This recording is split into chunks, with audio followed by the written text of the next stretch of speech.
Hello, dear friends and comrades. Live, your favorite program. 60 minutes in the hot pursuit of the start of the natural. From the day's footage, NATO equipment captured in the Special Operations Zone was transported to Moscow's Poklonnaya Gora Tupeya, German Leopard and American infantry fighting vehicle Bradley Pedersen 113 trophy equipment exhibition will be held throughout May, with a total of more than 30 military equipment samples produced by 9 countries in the North Atlantic Alliance. Including Britain, France, Sweden, Czech Republic, Turkey, and Finland, there are trophies from South Africa and even Australia.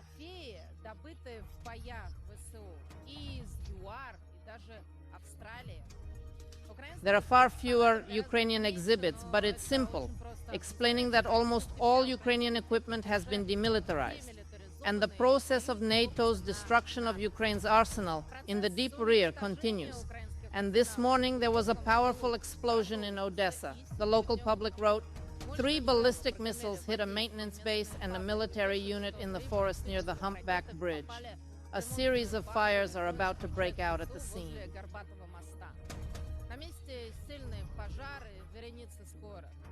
In other words, our constitutional court must have hit.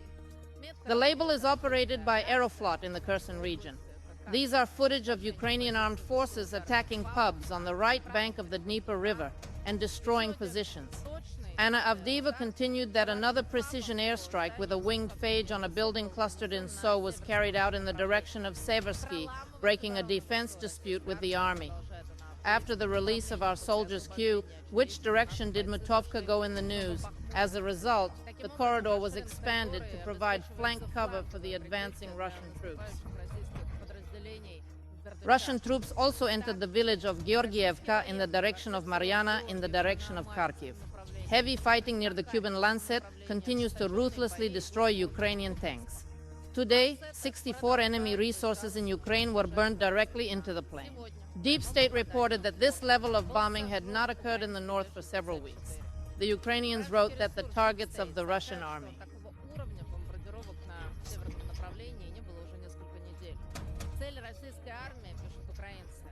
They are preparing to launch an attack on Kharkiv to liberate Kopeskoye. At the same time, what will it look like from the north or Belgorod? Of course, the General Staff does not know the height. Russian Deputy Defense Minister Timur Ivanov has been detained on suspicion of taking bribes. The arrest was prepared by FSB officials of the Commission of Inquiry. This morning, Moscow's Basmanny Court sent all the evil to Ivanov. According to the TASS news agency, we are talking about Lefortovo, the first shots of the trial on your screens. According to the court's decision, Ivanov was chosen as a preventive measure in the form of detention for up to 2 months until June 23rd. Sergei Borodin was arrested along with the deputy minister. After investigation, the deputy defense minister colluded with 3 people to accept bribes together. Ivanov served as deputy minister of defense for 16 years. Prior to this, he served as the general manager of the Defense Industry Development Committee for 3 years and also served as the vice chairman of the Moscow regional government and the fuel and energy complex. President Putin was informed of the deputy minister's arrest, and Shoigu was informed in advance. Presidential press secretary Peskov told the press, "Everything known so far."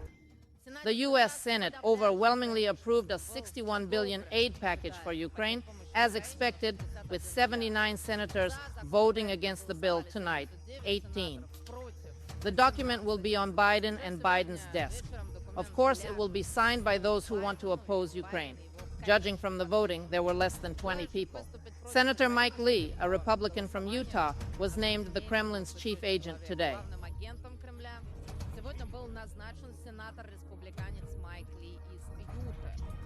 Like 5 years ago, he went to Moscow to discuss lifting sanctions, which means he was recruited. However, she was not even allowed to submit her own, as the malicious amendment was announced. That is, the Senate is not a place for the Democratic majority leader to discuss. Schumer said democracy has defeated all enemies of the United States. And the message was even more aggressive by Mitch McConnell, a permanent Russia-phobic senator.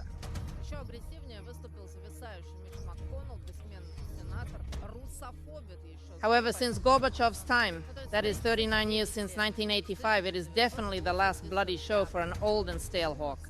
This year, Sword K is happy to retire.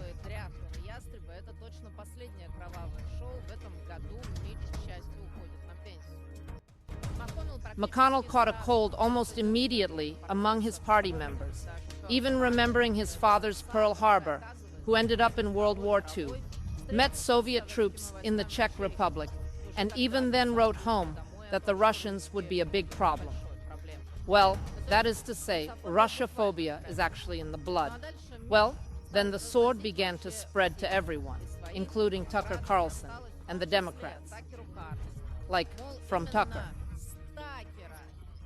The demonization of Ukraine has begun. In general, Tucker's seat is not the United States. He took the Moscow Kremlin seat next to Putin. Carlson gave him the same interview, which eventually caused turmoil in the ranks of honest Republicans. Trump was called a traitor. His isolationism was a major threat to the United States. But the cherry on the cake, the sword is very hopeful. Ukrainians will be allowed to launch long-range missile attacks from Russian territory. The reason is unlimited. From the perspective of Russia's ambitions, it is still the same Soviet Union. And to sum up, I just want to say one thing. The old devil has retired. As they say, the United States is starting at a low level to help Ukraine. According to Sinan, most of the U.S. weapons for Ukraine were preloaded in German warehouses in Poland. The first to deliver the scarce shells will be one. Then there is a long-range compulsory health insurance missile attack. In addition, Democratic mouthpieces claim that Washington has so far sent missiles with a range of 160 kilometers and will now start sending them.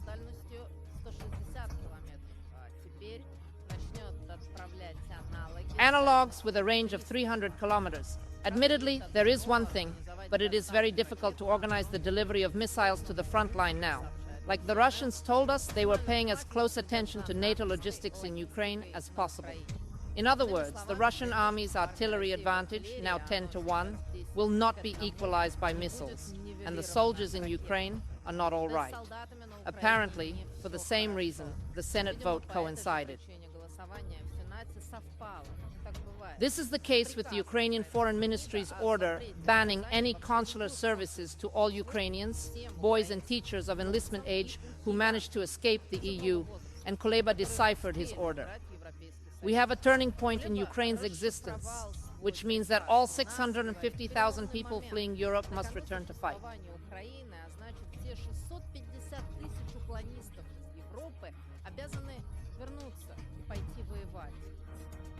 However, Ukrainian consulates and embassies in Warsaw, Prague, Berlin, and Vienna responded to Kuleb's request for a cordon. Perhaps in all European cities, the Warsaw Passport Center is the real hell. But that is to say, no one here wants to go to war with Russia and enter a new outline. But Ukrainian diplomats have also helped Zelensky solve this problem. Ukrainians are not issued ready-made passports at all.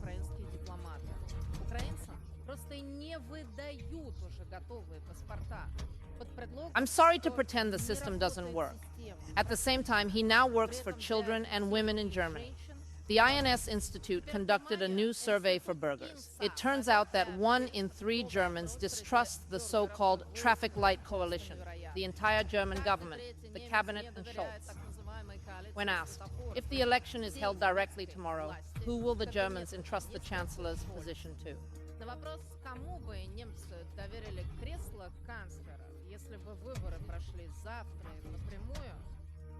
The answer is even more terrible for Chancellor Scholz himself. In other words, the Germans don't want to see more than Scholz-Berbut in power. However, the midfielder, and the opposition in particular, is said to be Merkel's successor, Friedrich Merz. The German discontent may be easy to explain all the extra money the Chancellor has sent to war with Putin. In addition, Scholz is almost the first person in Europe to drag a 2% defense budget through the Bundestag. From the B2P required by the United States and NATO, however, as they say, the money still needs to be budgeted. As a result, Germany's income deficit is falling rapidly right now. Officially, recession is not all of the problems. At present, within the bureaucratic base of NATO headquarters in Brussels, new amendments to the Charter are being formulated, which are planned to be submitted to the Washington summit in July for discussion. The amendment increased military spending too. From 4% to P, that is 2 times. There is really no way to get such money except to raise taxes, and the recession will only accelerate under the weight of taxes. Let's hope the Germans one day overthrow Scholz. Now, German trade unions and entrepreneurs are warning the authorities to stop Germany's catastrophic deindustrialization and urgently reduce electricity prices. Otherwise, the competitiveness of German enterprises will be overshadowed. Of course, the United States will benefit from this, and how to reduce electricity prices seems to be well known. Even after the terrorist attack, you only need to open a branch of Nord Stream.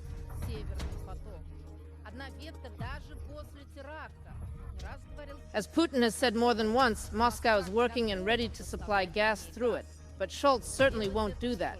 In general, Washington has banned Europe's once major economic locomotive from derailing before our eyes.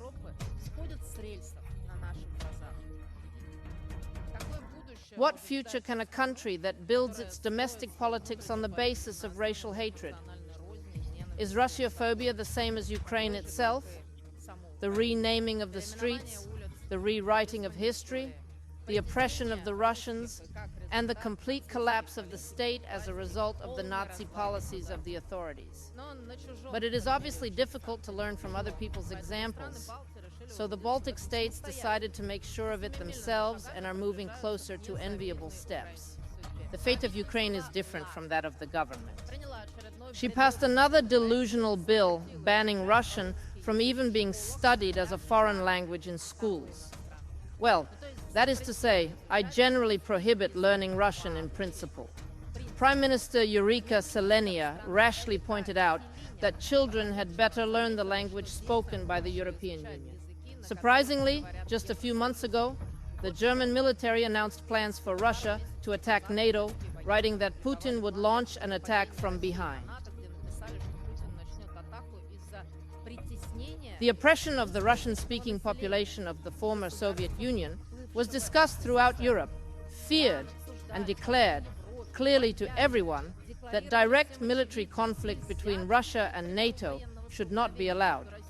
But they quickly changed their shoes, and now they are putting more and more pressure on the Russians in the Baltic states, as if they are deliberately teasing the bear.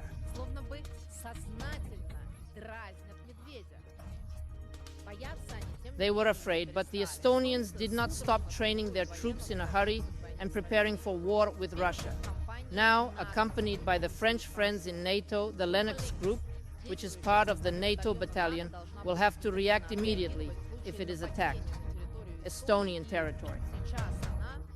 Now, she is receiving additional training in the border forest, studying the terrain, practicing combat, and the prospect of war with Moscow. Soldiers from both countries take it seriously. They say they will fight any enemy. Such militaristic rhetoric certainly does not help de-escalation in the slightest. There's some crazy, terrible conclusion here, isn't there? Ordinary EU citizens really want to fight.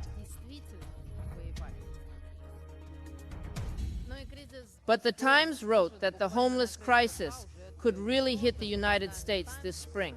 The country does not have enough housing and does not have enough money to buy new housing. In the past year alone, the number of homeless people in the city has increased by 12%. More than 500,000 people were forced to sleep on the sidewalk. Meanwhile, the homeless themselves are suing authorities for banning them from spending the night in makeshift shelters on cardboard near trash cans. In this regard, the U.S. Supreme Court will solve the homeless problem once and for all. No one plans not to assign this to the House. Everything is more cynical. The court will hear a high-profile case in Grand Safas, a small town of just 35,000 people, against homeless people who have been banned from pitching tents and boxes, bedding in the city. Earlier, the Court of Appeal had blocked the ban on the grounds that there was no temporary housing for the homeless. But the authorities also appealed to the Supreme Court, which would either uphold it or overturn it. The problem is indeed very urgent, and it absolutely affects all walks of life around the lawsuit. The unprecedented excitement of SH traditionally divided into two camps. Some people quite rightly claim that homeless people spread drugs and diseases. Others, but not without reason, say that it is impossible to punish a person who has lost everything. How about human rights? But the general decision has been made, and poverty cannot be overcome. Pretend that there is no poverty. You can't fight the homeless. Just don't look at them. Let them live outside so as not to annoy the satisfied compatriots. Even if I die, it's best to give my wife money outside.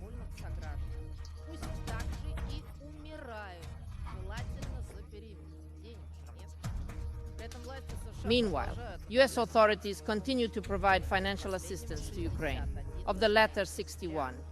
Do you know $1 billion? So, that is to say the international ambitions of hegemons are more important than any social problem, as they say, exemplary democracy,